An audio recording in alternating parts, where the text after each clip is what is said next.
अल्लाह ने फरमाया कि डरो मत, मैं तुम्हारे साथ हूँ कि सुनता और देखता हूँ, और तुम्हारा परवरदिगार तुम्हें अनकरीब इतना कुछ अता फरमाएगा कि तुम खुश हो जाओगे।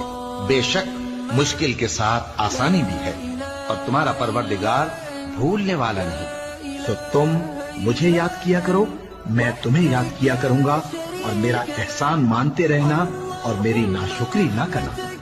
और तुम लोग बात पोशीदा कहो या जाहिर, वो तो दिलों के भेदों तक से वाकिफ है। तुम्हारे परवरदिगार ने फरमाया है कि तुम मुझसे दुआ करो, मैं तुम्हारी दुआ कबूल करूंगा।